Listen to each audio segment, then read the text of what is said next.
आजादी का अमर मंत्र बना था कि तुम मुझे खून दो मैं तुम्हें आजादी दूंगा, आज भी हर भारतीय के कानों में गूंजता है। बहनों और भाइयों, इसी बंगाल की धरा ने खुदीराम बोस दिए थे। और याद करना, बंगाल में ही बैरकपुर में मंगल पांडे ने देश की आजादी का प्रथम स्वतंत्र समर की चिंगारी को प्रज्वलित किया था, जो भारत की आजादी का कारण बना था।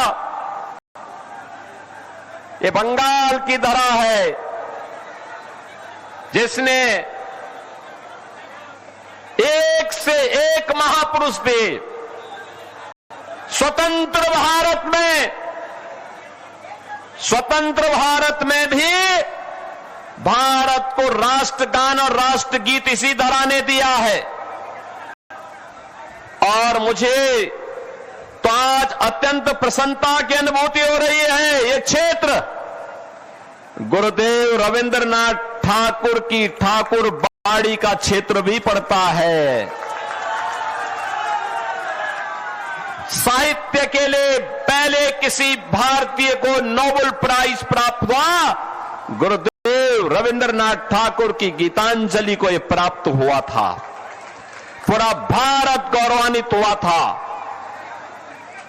गुरुदेव रविंद्रनाथ ठाकुर की उस परिसर को, जो हेरिटेज परिसर था, कितना दुखद है, जहां गुरुदेव रविंद्रनाथ ठाकुर की प्रतिमा, उनकी फोटो लगनी चाहिए थी, जहां पर भारत माता की फोटो होनी चाहिए थी, टीएमसी के गुंडों ने जबरन उस पे कब्जा करके ममता दीदी का फोटो लगा दिया। ये भारतीयता का अपमान है, बंगाल की अस्मिता का अपमान है। और यह कृत्य टीएमसी के गुंडे किए थे। बहनों और भाइयों, बंगाल ये वही बंगाल है जिस बंगाल ने भारत को हर सम विषम परिस्थितियों में संबल दिया। याद करिए, एक समय था जब भारत अपनी आजादी के लिए छटपटा रहा था, तब बंकिम चंद्र चट्टोपाध्याय ने इसी बंगाल की धरा से वंदे मातरम का अमर गान दिया था, जो स्वतंत्र भारत में भारत का राष्ट्रगीत बना। भारत का राष्ट्रगीत, और मेरा मानना है वंदे मातरम अगर भारत की आजादी का अमर मंत्र बना, कोई कारण नहीं जब वंदे मातरम गीत के 150 वर्ष पूर्ण हो रहे हैं तो बंगाल को टीएमसी की गुलामी से भी मुक्त होने का एक अवसर आप सबके सामने है। बहनों और भाइयों, बंगाल अपनी सस्य श्यामला मातरम वंदे मातरम की पावन धरा है। यहां पर उर्वरा भूमि, प्रचुर जल संसाधन और प्रतिभाशाली नौजवान, मेहनतकश अन्नदाता किसान, यहां का उद्यमी और यहां का व्यापारी मेहनती है, परिश्रमी है, पुरुषार्थी है। क्या नहीं था बंगाल में? यह देश जब आजाद हुआ था, भारत की अर्थव्यवस्था में बंगाल का योगदान सर्वाधिक हुआ करता था। पूरा देश रोजगार के लिए बंगाल की तरफ आता था। नए शोध होते थे, इनोवेशन होते थे, ज्ञान की धरा थी। पहले कांग्रेस ने लूटा, फिर कम्युनिस्टों ने नोचा, और 15 वर्षों से टीएमसी के गुंडे बंगाल को कंगाल बनाने के लिए सारे के सारे यत्न कर रहे हैं। बहन और भाइयों, बंगाल आज बदहाल है। जो ज्ञान की धरा थी, आज वो बेरोजगारी के अंधकार में भटकती हुई दिखाई दे रही है। अन्नदाता किसान बदहाल है, उद्योग बंद हो रहे हैं। पिछले 10 वर्ष के अंदर 7,000 से अधिक बड़े उद्योग बंगाल के बंद हुए हैं। हजारों एमएसएमई यूनिट बंद हो गई है। 30 लाख से अधिक नौजवान यहां बेरोजगार हुआ है। लेकिन टीएमसी है और ममता दीदी है कि किसी की सुनने वाली नहीं है। उनके कानों में जू नहीं रेंग रहा है। वो भतीजे दोनों बंगाल को पूरी तरह यहां के अस्तित्व को समाप्त करना चाहते हैं। आपने देखा होगा कोलकाता का मेयर क्या बोलता है, कहता उर्दू चलेगी यहां उर्दू। और हम तो आज कहने के लिए आए हैं, बंगाली अस्मिता के साथ कोई माई का लाल खिलवाड़ नहीं कर सकता है, कोई खिलवाड़ नहीं कर सकता है। और इसके लिए जो आज कहते हैं, जो लोग टीएमसी के लोग बंगाली अस्मिता के साथ खिलवाड़ कर रहे हैं, उनको बताने की आवश्यकता है कि बंगाल की पहचान काबा से नहीं है।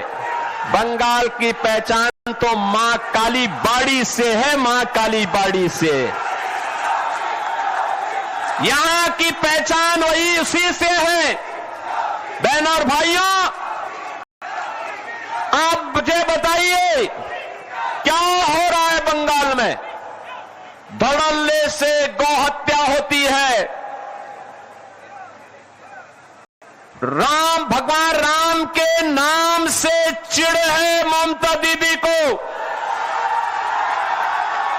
दुर्गा पूजा के समय परमिशन नहीं मिलती है, शोभा यात्रा निकालने पर प्रतिबंधित करती है। यहां पर दुर्गा पूजा के समय कर्फ्यू लगता है। बहन बेटियां सुरक्षित नहीं है, व्यापारी सुरक्षित नहीं है। टीएमसी के गुंडे उनसे गुंडा टैक्स वसूली करते हैं। और इसीलिए मैं कहने के लिए आया हूं, बहनों और भाइयों, जो अराजकता यहां पर देखने को मिल रही है, इसी प्रकार की अराजकता 2017 के पहले यूपी के अंदर भी हुआ करती थी। उपद्रव था, कर्फ्यू था, दंगा था, गुंडा था और हर व्यक्ति को गुंडा टैक्स टीएमसी की ही सहयोगी दल समाजवादी पार्टी को देने, उनके गुंडों को देने के लिए मजबूर होना पड़ता था। बहनों और भाइयों, यूपी में कोई राम नाम उस समय लेता था तो उस पर डंडे और गोली चलते थे। यूपी में विकास ठप था, ऐसे अंधकार था। और आज यूपी में आप जाइए, यूपी उपद्रव नहीं है। आज यूपी में उपद्रव नहीं है, उत्सव है, उत्सव। कहीं रामनवमी का उत्सव, कहीं श्री कृष्ण जन्मोत्सव का उत्सव, कहीं पर कांवड़ यात्रा का उत्सव, कहीं दुर्गा पूजा का उत्सव, कहीं सरस्वती पूजन का उत्सव है। आज यूपी के अंदर अराजकता नहीं है। आज तो उत्तर प्रदेश के अंदर राम राज्य की एक नए युग में उत्तर प्रदेश के लोग जी रहे हैं। आज वहां पे कर्फ्यू नहीं है, दंगा भी नहीं है। नो कर्फ्यू, नो दंगा। यूपी में है सब चंगा, यूपी में सब शांति है। माफिया समाप्त, गुंडा समाप्त।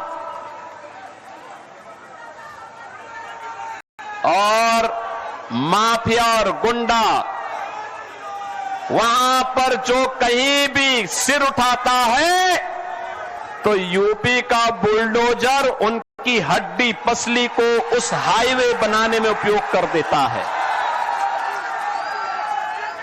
जितना भी वहां के माफियाओं ने कांग्रेस और समाजवादी पार्टी की सरकार के समय में सरकारी संपत्तियों पर कब्जा किया था, गरीबों की संपत्ति को, व्यापारियों की संपत्ति को कब्जा किया था, व्यापारियों की संपत्ति व्यापारियों को, गरीब की संपत्ति गरीब को, और सरकारी भूमि सरकार को, और माफिया के द्वारा स्वयं अर्जित की गई भूमि पर फिर गरीबों के लिए आवास बनाने का काम यूपी के अंदर हुआ है। अब वहां पे कोई गौ हत्या नहीं करता है। उत्तर प्रदेश में एक ही उद्घोष है, न गौ माता को कटने देंगे और न ही हिंदुओं को बंटने देंगे। बहन और भाइयों, आज उत्तर प्रदेश राम राज्य के नए युग में जा रहा है। आप जाइए अयोध्या में, आप जाइए मथुरा वृंदावन में, आप जाइए काशी में, और आपने देखा होगा गत वर्ष प्रयागराज महाकुंभ में पूरी दुनिया आई थी। ये है भारत की विरासत के प्रति सम्मान का भाव, और ये तभी होता है जब डबल इंजन की भाजपा की सरकार होती है। याद करिए, हमने अयोध्या को, काशी को, मथुरा को, प्रयागराज को संवारा है, सजाया है, और बंगाल में गुरुदेव रविंद्रनाथ ठाकुर के पैतृक पुश्तैनी प्रॉपर्टी पर टीएमसी के गुंडे कब्जा कर रहे हैं। यूपी में कोई कब्जा नहीं कर सकता। यूपी में कब्जा करेगा तो उसे मालूम है उस गुंडे और माफिया को कि उसकी 7 पुश्त की पूरी प्रॉपर्टी को सरकार ले लेगी और फिर उसको गरीबों का आवास बना देगी। और इसीलिए बहन और भाइयों, मैं आप सबसे कहने के लिए आया हूं, आज आपके पास अवसर है। अभी कल पहले चरण के चुनाव होने हैं, और जो मैंने बंगाल के अंदर बहार देखी है वर्तमान में, जो उत्साह देखा है परिवर्तन के प्रति, जो एक लोगों के मन में एक हृदय की उद्गार देखने को मिला है, मैं कह सकता हूं पहले चरण के होने वाले चुनाव में 80% सीटें भारतीय जनता पार्टी जीतने जा रही है। और मैं कह सकता हूं जब 4 मई को परिणाम आएंगे तो बंगाल के अंदर भगवा ध्वज लहराया जाएगा। बंगाल का अंधकार समाप्त होगा। बंगाल फिर से सोनार बांग्ला बन करके अपनी इस पहचान को आगे बढ़ाएगा। और इसीलिए आज मैं आप सबसे आह्वान करने के लिए आया हूं, बहन और भाइयों, ये बड़ा बाजार क्षेत्र बंगाल का सबसे समृद्धतम और पुराने व्यापारिक केंद्र के रूप में क्षेत्र जाना जाता है। यहां की अपनी पहचान है। इसने केवल व्यापार ही नहीं किया है, साहित्य के लिए, कला के लिए, सांस्कृतिक परंपरा के लिए और पौराणिक कालीबाड़ी मंदिर के लिए भी यह क्षेत्र जाना जाता है। और इसीलिए आज मैं आप सबको आह्वान करने के लिए आया हूं कि बहनों और भाइयों, हमें बंगाल की अस्मिता को बचाना है। बंगाल के अंदर जो वर्तमान में यहां पे कठमुल्लापन को बढ़ावा देने का कार्य हो रहा है, इसको रोकना होगा, हर हाल में रोकना होगा। और इसको रोकने के लिए आपके पास भारत के लोकतंत्र ने जो ताकत दी है, इस ताकत का इस्तेमाल करिए, इस ताकत का सही इस्तेमाल करिए। याद करिए, इसी बंगाल की धरा पर डॉक्टर श्यामा प्रसाद मुखर्जी का जन्म हुआ था। और डॉक्टर श्यामा प्रसाद मुखर्जी ने आजाद भारत में एक नारा दिया था, एक देश में दो प्रधान, दो विधान, दो निशान नहीं चलेंगे, नहीं चलेंगे। याद करिए, भारत की आत्मा पर प्रहार किया था कांग्रेस ने धारा 370 के माध्यम से, और डॉक्टर श्यामा प्रसाद मुखर्जी जो भारतीय जनसंघ के संस्थापक अध्यक्ष थे, उनके सपने को साकार किया है प्रधानमंत्री मोदी जी ने। प्रधानमंत्री मोदी जी ने साकार किया है। कश्मीर में